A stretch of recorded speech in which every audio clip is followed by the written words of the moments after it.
سلام دوستان، امروز اومدیم با یه آموزش خوب دیگه از ماینکرافت.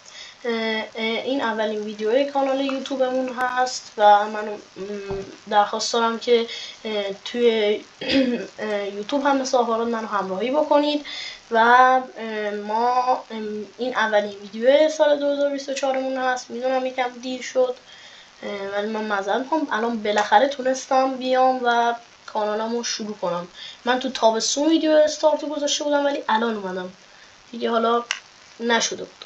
خب الان ما توی این ویدیو اومدیم که کانال یوتیوبمون رو اینجوری شروع بکنیم که بیایم و تمام اتفاقاتی که از همون لایو ماینکرافت 1.21 تا الان افتاد و چه چیزایی رو موجانگ اضافه کرد رو بیایم و برای شما بگیم. اول از همه من ماینکرافت نسخه باید اسنپ شاتش رو بریزیم چون هنوز کامل نیومده. ماینکرافت 24W071 این بالاترین اسنپ شاتیه که تا امروز 23/2/2024 اومده. خب حالا ما الان اینجا میخوایم و بیایم و کارمون رو شروع بکنیم. اینجا ما create new world میزنیم و یه دونه ورلد جدید میسازیم. حالا با هر اسم میذاریم 1.21 دات یوتیوب. همینجور کریتیو میکنیم چون خیلی کار داریم و قراره که یه سری ما برای اینکه یک از آپدیت های 1.21 رو داشته باشیم بعد اینو آن کنیم. حالا این ویلیج ترید نمیدونم چیه ولی بازم یه چیز updated trades of villager، اینم تریدر ویلیجر رو آپدیت میکنه. حالا ما همینجوری روشنش میکنیم، اینم که باندله، حالا مال 1.20 ما باش کاری نداریم، بازم ولی روشن میکنیم. خب میایم اینجا توی دیتا پک و اینها رو از اینجا هم یه سری اضافه میکنیم. اینجوری دیفالت رو میدیم بالا و درسته. خب حالا اینجا همه اینا درست شد. میایم اینجا الو کامنت هم جدیدن اضافه شده فکر کنم، نمیدونم. خب بریم شروع کنیم. ما وای میسیم تا ورد بیاد بالا. تا حالا تو این فاصله که ورد میاد بالا من بگم که اون موقعی که لایو بود، وقتی که لایو ماینکرافت فکر کنم قبل از ژانویه بود فکر کنم، که اون موقع اونا یه دونه ماب ووت رو گذاشتن و توی اون ماب ووت 3 تا ماب وجود داشت که اینجا الان ما تو کجا اسپان شدیم؟ تو برفی. خب حالا اونو عوضش کنیم. اینجا یه دونه ماب ووت شروع شد و 3 تا ماب توی این ماب ووت بودن. اولیش پنگوئن بود که باعث میشد توی آب ما خیلی سریعتر حرکت بکنیم. یعنی اینو سوار قایقمون میکردیم، دقیقی نمیدونم، آره سوار قایقمون میکردیم و این سریع میرفت، قایقمون سریعتر میرفت. دومیش خرچنگ بود که رقابت بین خرچنگ و آرمادیلو بود. خرچنگ باعث میشد که بتونیم از چنگکش استفاده کنیم و بلاک‌ها رو دورتر بذاریم. سومیش هم آرمادیلو بود که باعث میشد که ما واسه سگمون چی بذاریم؟ آرمور بذاریم. حالا الان البته میگن که سری تقلب‌هایی هم تو این آخرین لحظات، در لحظات لایف هم، در آخرین لحظات رایگیری هم میگن که یه سری تقلب‌هایی رخ داده، ولی حالا تهش اول از همه پنگوئن اونا وسط لایف حذف کردن و گفتن که معلوم نیست که خرچنگ یا آرمادیلو و در آخر هم آرمادیلو اومد و برنده شد. ما میریم به یه دونه بایوم پلینز اول از همه که یه جای درست درمون باشه. میریم توی پلینز که اینجا باز یکم حداقل بتونیم یه کارایی انجام بدیم. اولین چیزی که من میخوام بهتون معرفی کنم و توی ماینکرافت اومد بلاک هایی بود که توی لایو هم نشونش دادن. بلاک هایی بود که این بلاک هایی بود که با مس ساخته شده بودن. یعنی برای اولین بار مس داشت به یه دردی میخورد توی بازی. یعنی تا الان مسی به درد نخوری بود که اصلا کسی سراغش نمیرفت نمیرفت و اینا، الان بالاخره داره به یه دردی میخوره تو آپدیت 1.21. حالا ما هم الان میخوام براتون کل اینها رو ببینید. ما اگر که شما لایو رو تماشا کرده باشید، بلاک‌های مسی رو داشتیم که اونها اگر دقت کرده باشید با اینها از وکست کاپر بالب، از هر کدوم اینها، از هر کدوم همین بلاک ها یه دونه مدلی بود که اینا که این نورش کم، وقتی که یعنی اینا اکسید میشد، همونطوری که توی همون بلاک های مثل هم اکسید میشد. الان یه دونه لمپ اولیش یه دونه لمپه که این لمپ باعث میشه این لمپ هم مثل بلاک واقعیش اکسید میشه و این خب خیلی داره بازی طبیعی تر میشه. و خب الان این بلاک هم همینطوری، این لامپ هم خالی روشن نمیشه. ما به یه دونه بلاک آف ردستون نیاز داریم که میاریم و ناکنین اگر دقت بکنی اینها هر چقدر که اکسیده تر بشن اون نورشون چیز تر میشه، هرچی اکسید تر بشن نورشون کمتر میشه. خب و اگر که بخوایم اکسید بودن اینها رو از بین ببریم، ما به یه دونه تبر نیاز داریم. تبر نیاز داریم. اینها الان هم ادوانسمنتشو داد، رسید. بعد اینو اینجا میزنیم و این چیزش پاک میشه و حالا این توی یه جایی که بعداً خواهم گفت به کار میاد. حالا یه عالمه بلاک های دیگه اومده از جمله دور. حالا من اینا رو دیگه کاپر دور دیگه اینا رو من دیگه اکسید شده شو نمیارم. همین اینو فقط اکسید شده شو آوردم که شما ببینید که اینها اکسید هم میشه. ما اینجا که وقتی که کاپر رو سرچ بکنیم قبلا یه دونه کاپر اینگات و این چند تا میومد، ولی الان دیگه ما یک مجموعه بزرگی از کاپرها رو داریم، از جمله کاپر بالب که بهتون توضیحش دادم که اینا همشون اکسید هم میشه، مثلا وکست اکسیدایزد کاپر ترپ دور. مرحلهش اینطوریه، یکیش که مثلا من رو دور توضیح میدم، کاپر دور عادی اکسپاوزد کاپر دوره یک مرحله بعدش وترد فکر کنم کاپر دور، بعدش اکسیدایزد کاپر دوره، بعدش وکسد کاپر دوره.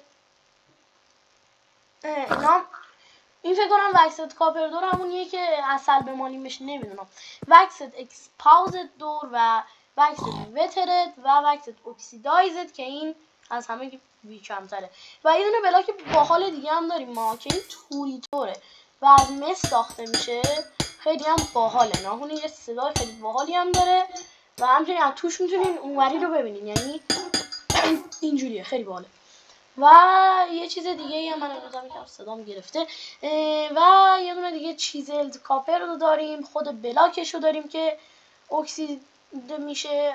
من قبلا بلاک آف کاپر هم فکر نمی کنم داشته باشیم، ما فقط کاپر خالی داشتیم. نه چرا داشتیم چیزلد کاپر و دیگه کات کاپر استیج اسلپ و یک مجموعه مثل چری که مثلا یه مجموعه بهش اضافه شد، اینم بهش اضافه شد و خب این حالا باعث جزئیات بیشتر مثل چیزلد و اینا.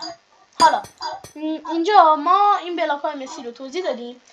بعدیش چیزی که تو آپدیت اسنپ شات بعدی اومد که حالا من باید اونم لوکیت بزنم دوباره، به نام ترایال چیمبر که توی اون چیزم ما اینو داشتیم توی لایف.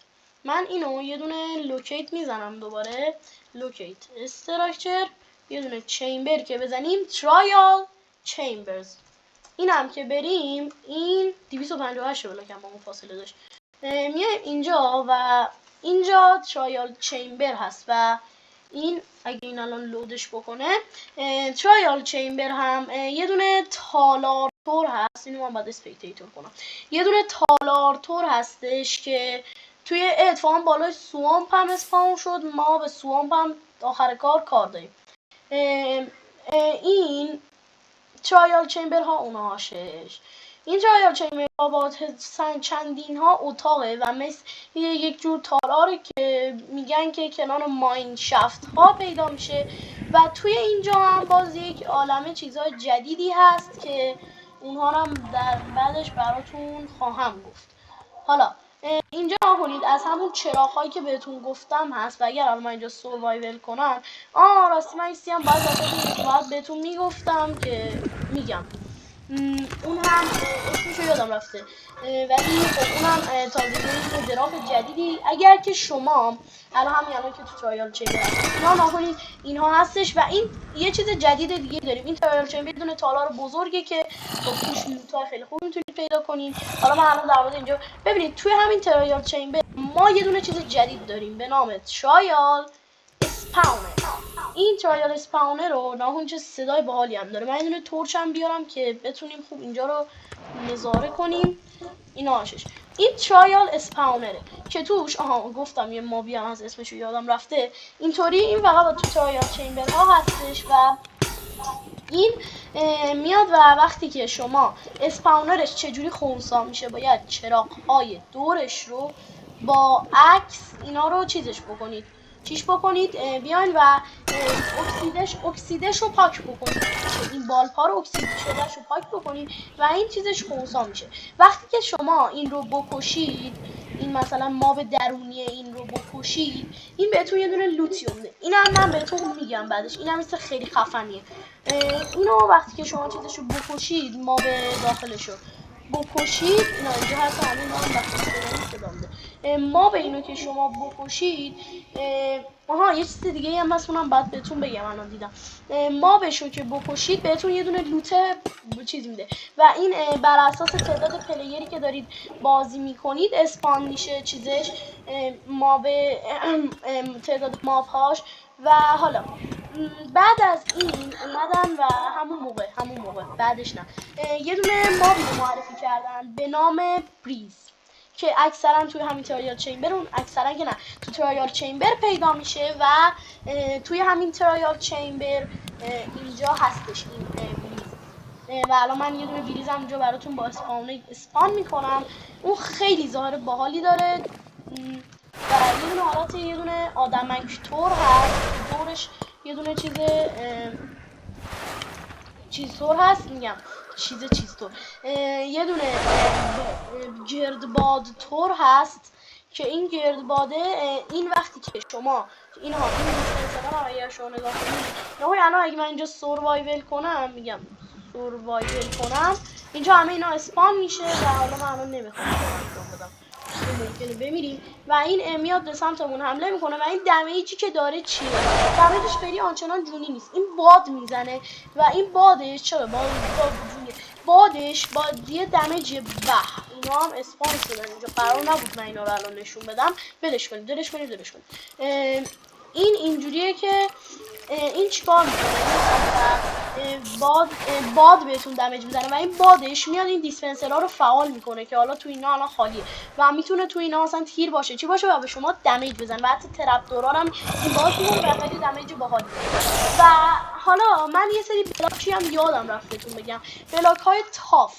این بلاک های تاف هم که قبلا تنها این مدلشون بود حالا الان ما یه مدل‌های جدیدی از این بلاک تاف رو داریم. چه مدلایی؟ مانند چیزر تاف وال، چیزر تاف بریکس، تاف بریک وال، پولیش تاف اسلب و تاف هم یه دونه مجموعی به غیر از دور و ترپدور و اینها دوباره بهش اضافه شده. حالا چون تایم ویدیو هم طولانی نشه من در مورد تاف دادم و حالا اینا رو من بهتون توضیح دادم. بعد از اینی که این ترایال اسپاونر رو اینا اومد و ترایال چیمبر رو اینا همش اومد یه چیز دیگه اون چی بود به نام ترایال چی. این ترایال کی اول از همه اصلا معلوم نبود قراره چی باشه.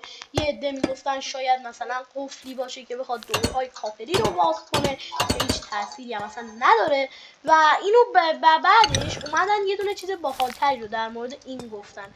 این چیه؟ اینم ترایال والت که اینم مثل همین این ترایال چی یه دونه علامت یه دونه حالت دهنتور داره و این دهنتورش خیلی باحاله و این کلیده رو وقتی که این این ترایال کی از چی به دست میاد؟ از اینی که شما وقتی یه مابی رو بکشید این اسپاونره گفتم که لوتی میده.